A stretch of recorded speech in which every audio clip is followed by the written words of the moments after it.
Hi, my name is Alexander Joost, and this is my first video in English. Usually I talk in German. And today I'm having a look at the Perpetrator-Victim game. And I explain what I mean by that. And I will touch upon different examples, primarily relationships, the romantic relationships we choose. Yeah, and I will offer invitations to, maybe quit the perpetrator-victim game. People might take offense in me naming that a game. By the way, this is a very well-established idiom, phrase among the conscious people. Very cruel things happen in your personal lives and on the planet, in small scales and large scales. And if you look at this as a game that people play, it might offend especially those people who feel themselves victims, who feel that they are thrown into the world and have no choice then to experience all those bad and cruel things and not being able to do anything about it. And I can understand that this is hurtful, because I felt a victim for the largest part of my life. There are some preconditions that facilitate the view of life as game and as games we play, where we have a choice. And the basic precondition to be able to talk about the perpetrator-victim game is the viewpoint that we are fully a 100% responsibility for our experiences. Not only responsible for it, but basically powerful enough to freely choose our experiences. When I first heard those terms, and when I was told, like in sessions and in therapy and in seminars, oh, you're playing once more the victim, that's the viewpoint of inside the perpetrator-victim game, I was so opposed to this. I was basically totally denying it, and it was like innerly screaming about it, and I couldn't accept the thought for quite a long time. Nevertheless, it struck me as truth, and I knew basically immediately that it is true what I was told, and that there is no way around this but then to accept it. To accept the fact that I'm responsible for my experiences.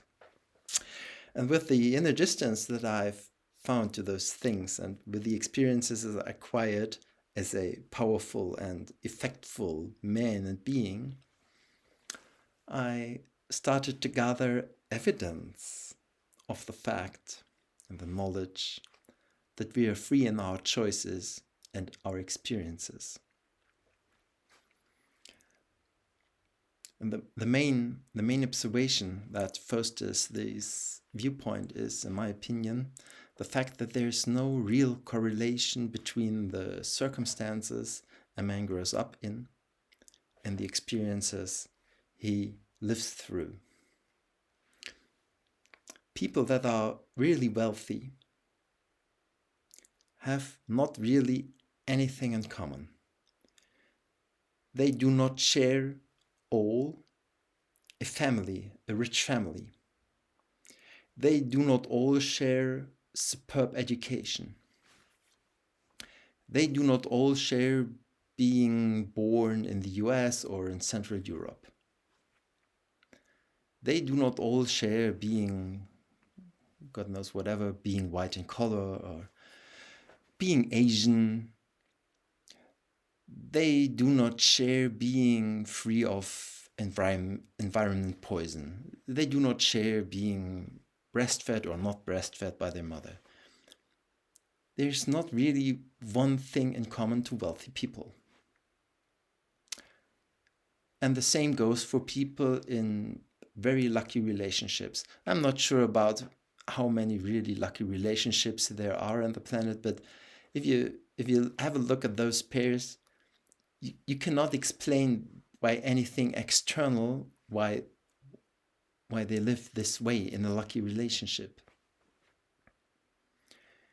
They have difference in bonding experiences. They have difference in romantic experiences as adolescents. They have different experiences in wealth and in neighborhood, and everything is different about all the people. Some of them are wealthy, some of them are poor, some of them get robbed, some of them get an unexpected gift. Some of them have a lucky punch in their career, and some of them get fired.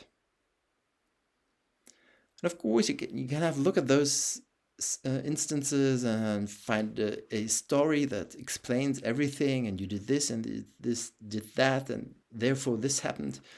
But that's basically admitting that it is everyone's own choice what they experience. And you can believe me that I know how offending this may sound. And there are, in my opinion, mainly two categories of experiences that are so hard to accept as chosen, as freely chosen. Those are like accidents and things that happen out of fate. Is that the term? So, like if you're being robbed by strangers on the street, or if you're inside a house that crashes during an earthquake. It's very hard to admit that this is an experience that you might have chosen, that you are indeed responsible for. And I'll not touch upon this because there's no real, at the moment I see no worth in explaining, while even in those cases for myself I would take the stance that it's my responsibility. But there's a second category of experiences that is very hard to accept as chosen by your own will, and those are childhood experiences. Those experiences you acquire as a baby, as a toddler, or as a little child. Basically, when you're more than not dependent on your caregivers and your parents and your the people that care for you. And how can it be that it is your choice if you got parents that maybe beat you, or that disregard you in a criminal way, or that are always drunk, or that do not teach you how to speak properly, or where you live in midst of the town where only streets and no playgrounds are around? How could that be your choice? And I think that's an important one, and it's worthwhile talking about it, because everyone I know, every single person I know, has to deal with childhood experiences that were not only not pleasant, but right out hurting.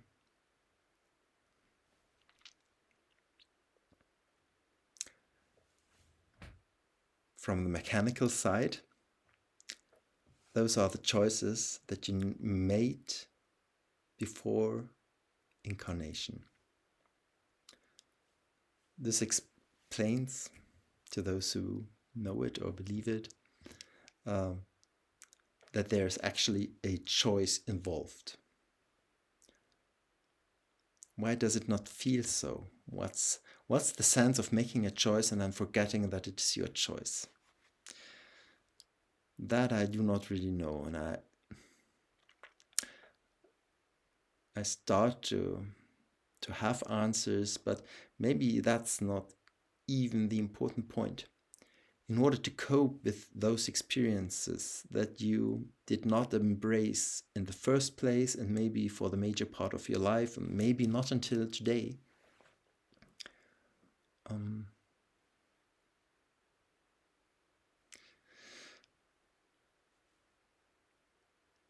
you might simply fake it. You might play as if it was your choice to be born into this family, into this neighborhood, in this kindergarten, and the family that put you in this school. And then sometimes, maybe around 7, or maybe around the age of, I guess 7, at least at the age of 14, it starts to become obvious that you make your own life choices. The friends you hang out with, your free time endeavors, how you behave towards teachers, how you behave towards your parents and your friends. And there are so many choices. And I think especially the youth and young children are another good evidence for the freedom of our choice, because there's really no explanation why one child behaves this way and this child behaves another way. It's so deeply engraved into what we could call character. I do not like the word character that much, because it puts much stress on things that cannot change. But on the other hand side, if you have more than one child, it's usually undeniable how different they are, no matter how you treat them the same. It's a miracle how different your own children are. And I think it starts at a very young age that you can, as a parent, get the feeling how their behavior does not come from your behavior. Of course, there are lots of parts of a young child's life that is directly related to your behavior. For example, the way they speak, the phrases they use, and if they give a hand to an adult, or what they do. Of course, there are many things that are directly learned from the parents. But if you have a little open eye, it's obvious that there are so many things in a child's behavior that do not come from your parenting, not from your example. That's a source of truth. Observe and realize. Yeah. So it's hard to accept the fact that the unwanted experiences of your childhood were freely chosen, and as a bridge, you could just act as if it was your choice, because the alternative is so do not want to say disgusting, but it's not helpful. What would life be if we were tossed around by fate and bad things only happen to you and you're victim to it? And that's the viewpoint. I am victim to what happens in the outside world. I am victim to the way my romantic partner treats me. I am victim to the way my boss treats me, or how my colleagues behave towards me. I am victim to the education that I have received, and basically to everything else. And I think we all know people who are trying this a little too hard. They are victim to basically everything, and usually one cannot stand to listen to them for a very long time, because it's so obvious that it cannot be true that you are victim to everything. That's another piece of evidence. There are people who obviously play the victim game in such a manner that no one believes it. Everybody has at some point to acknowledge that there are people who choose to be victim every single time. And I got very near-standing people who do this. Yeah, and I choose to go the other way around and to say, no, every single of my experiences is freely chosen by myself. And if I want to experience something different in the future, it's my responsibility. Usually, I have to act differently if I want to experience something different. Yeah, there's already this strong connection between the freedom of our choices, especially in all our experiences, and the perpetrator-victim game.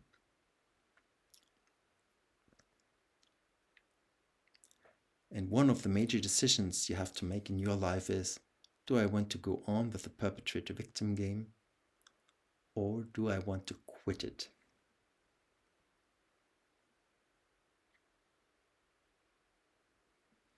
There's a funny fact about life, and I've tried to put it in words, and I'm not satisfied with my wording at the moment, but my first choice at the moment is freedom is always true.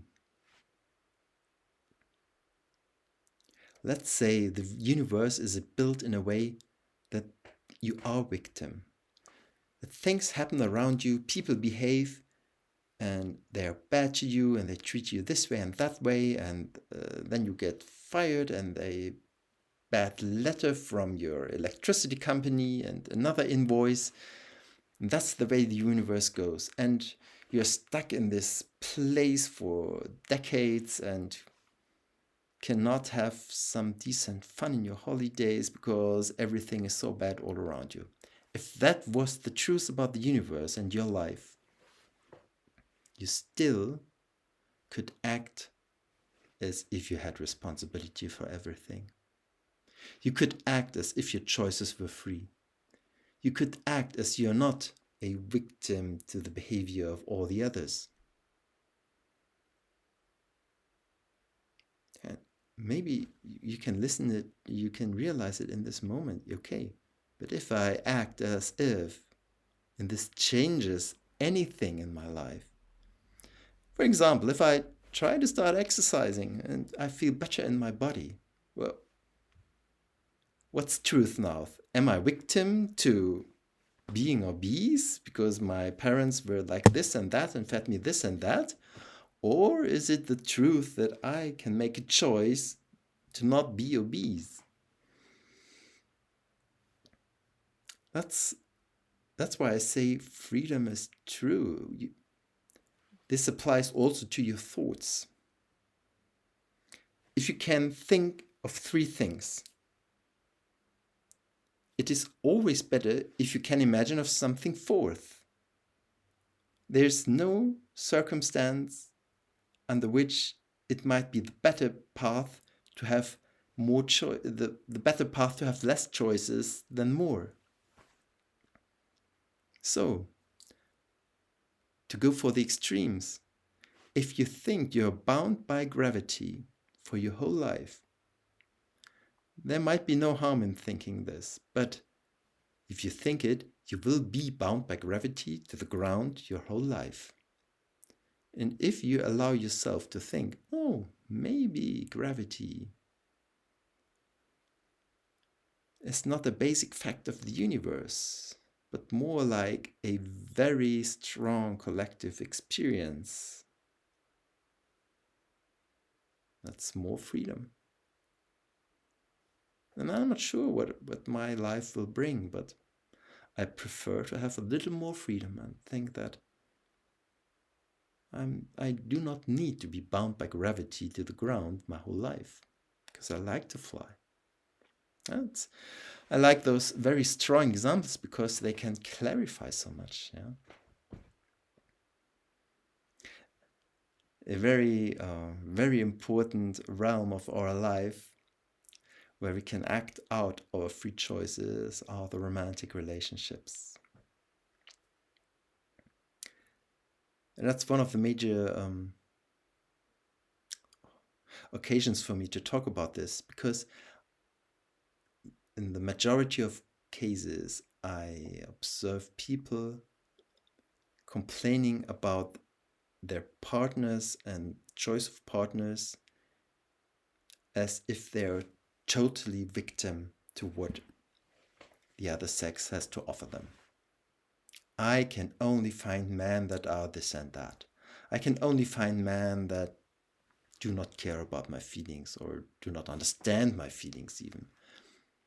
I can only find women who want that I make enough money to buy a house. Isn't there a decent man who can cut beating me or screaming at me?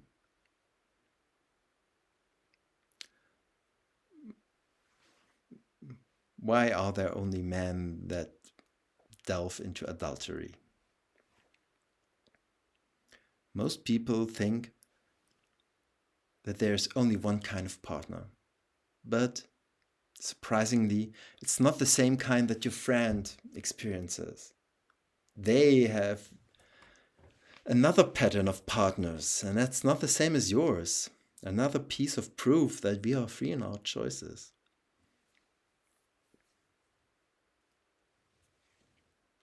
And I think a little careful observation reveals very clearly that we are free in the choice of our romantic partners. There are so many different ways to focus on what we are looking for. And it's very clearly that in a very real sense, we do not notice those partners that do not match the major pattern that we are living at the moment. Problem is if our major pattern is unconscious, if we are unconscious about it. So, the partners that are in your view that you can attract, this is governed by your resonances.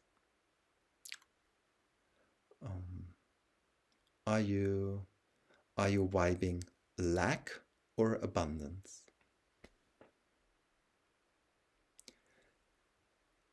And those resonances, they come in a conscious form. Yes, I think that I am in abundance, so there will be plenty of good partners for me. And they come unconscious. For example,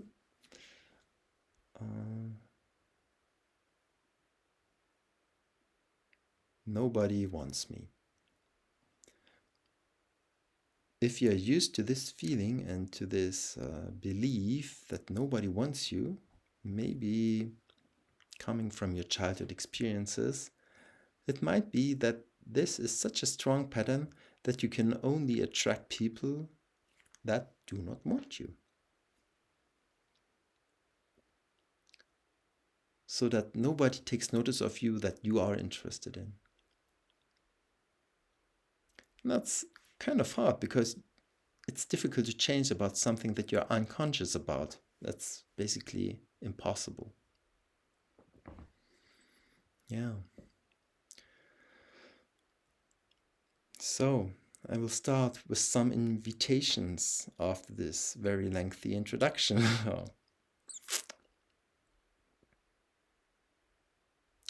I invite you in a very soft and forgiving manner to take responsibility for your experiences. And maybe you might try to make these observations that there's really no systematic explanation for the experiences people make. The only thing left is that it is our free choice. And I think the field of choice of romantic partners is a very good field for observation of just this fact. You know those friends of yours who always get the same man that behaves always the same, and maybe you even notice how this is the pattern that they live with their parents, no? The women with their father, the men with their mother. That's not Freudian nonsense. That's something you can observe really, really concretely, very, very concretely. What's the consequence of this for your life? Yeah, you can change things. You can say no to a pattern that you have lived for decades. You can quit playing certain games. And for me, one of the most fundamental choices in this regard is the decision to quit the perpetrator-victim game. That's like going to the root. That's so worthwhile, and you cannot return. Once this has become a truth for you, you cannot return really to being a victim. And from experience, I can promise that usually it will feel again as if it were not true. And then you feel again like a victim. But if you stay conscious about it, and you acknowledge that the truth goes on to exist inside yourself, that it is your free choice if you want to delve into the perpetrator-victim game or stay a part of it, apart from it. If this is so, you cannot really return to the perpetrator-victim game. That's just a deepening of your experience, which makes you the wiser man, which is a training for you to assist other people who are not that experienced, who might not even know that it is a game that they play and a choice that they make. Yeah. That's it for today. I hope I could interest you in the nature of our experiences and the freedom of our choices. Have a very beautiful rest of the day. Bye.